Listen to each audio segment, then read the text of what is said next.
So hello বন্ধুরা, আমার আরেকটা নতুন ভিডিওতে আপনারা সবাইকে স্বাগত জানাই। সো বন্ধুরা, এতদিন থেকে ভিডিও আসছিল না, আমারও কিছু পার্সোনাল রিজন ছিল বলে আমি ভিডিও আপলোড করতে পারছিলাম না। কিন্তু বন্ধুরা, আজ থেকে আমি রেগুলার ভিডিও আপলোড করব। তো সবার থেকে প্রথমে যদি আমরা কালকের ম্যাচ নিয়ে কথা বলি, তো আপনাদের মধ্যে সবাই তো এই কথাটা জানেন কি কালকে মোহনবাগান সুপার জায়ান্টস বসে জামশেদপুর এফসির ম্যাচ ছিল। আর বন্ধুরা, এই ম্যাচটা মোহনবাগান সুপার জায়ান্টস জামশেদপুর এফসিকে 3-0 গোলে হারিয়ে দিল। তো সবার থেকে প্রথমে যদি আমরা স্টার্টিং 11 নিয়ে কথা বলি, তো স্টার্টিং 11-এ অনেকটা বেশি চেঞ্জ ছিল কালকে মোহনবাগান সুপার জায়ান্টসের টিমের মধ্যে। কেন কি কালকে গ্রেগ স্টুয়ার্ট অ্যাভেলেবেল ছিলেন না, তিনি ইনজুয়ার্ড ছিলেন বলে তিনি অ্যাভেলেবেল ছিলেন না। কিন্তু বন্ধুরা, গ্রেগ স্টুয়ার্টের আনঅ্যাভেলেবল থাকার সত্ত্বেও ভাই কালকে মোহনবাগান সুপার জায়ান্টস 3-0 গোলে জামশেদপুর এফসিকে হারিয়ে দিল। আর ওদিকে যদি আমরা জামশেদপুর এফসি স্টার্টিং 11 নিয়ে কথা বলি, তো জামশেদপুর এফসিরও কালকে জর্ডেন মারি অ্যাভেলেবেল ছিলেন না। আর জামশেদপুর এফসির যে হেড কোচ খালিদ জামিল, তিনিও ভাই কালকে অ্যাভেলেবেল ছিলেন না।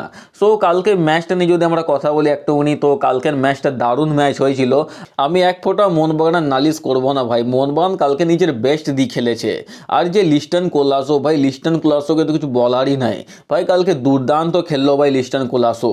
যে সেকেন্ড বলটা তিনি মেরেছিলেন না, সেকেন্ড গোলটা তিনি মেরেছিলেন ভাই, ওটা মেসি স্টাইলের গোল ছিল। মেসি নেইমার যেমনি গোল করে না কাটি করে সব কটা প্লেয়ারকে, ভাই সেমনি গোল করেছিল কালকে। আর শুধু একটাই গোল নয় বন্ধুরা, লিস্টন কোলাসো আরেকটা গোল মারতে পারতেন। সে বলটা ভাই পোস্টের থেকে লেগে করে আবার রিটার্ন চলে আসে বলে গোলটা হয় না, তো সেইটাও ভাই গোলই ছিল এক টাইপ থেকে। সো দেখা যায় তো বন্ধুরা, কালকে মোহনবাগান সুপার জায়ান্টস অনেকটা বেস্ট খেলেছে। টম অলরেড তিনিও কালকে প্রথম গোল মারলেন। আর ভাই মনবীর সিংয়ের যে পাসটা ছিল, যে জেমি ম্যাকলারেন ফিনিশ করলো, ভাই ওইটাও ভাই দারুণ ছিল। আর যদি আমরা এদিক থেকে যদি জামশেদপুর এফসি নিয়ে কথা বলি, তো জামশেদপুর এফসির বেশি কোনো প্লেয়ার আমাকে ইমপ্রেস করতে পারেনি। দু তিনটাই প্লেয়ার ছিল, যেমনি জাভি হার্নান্ডেজ, রিতা চিকাওয়া, তারপরে স্টিফান এজে, এই কটাই প্লেয়ার আমাকে ইমপ্রেস করতে পেরেছে। বাকি আর বেশি কিছু মানে ইম্প্যাক্ট ফেলতে পারেনি কালকে জামশেদপুর এফসি।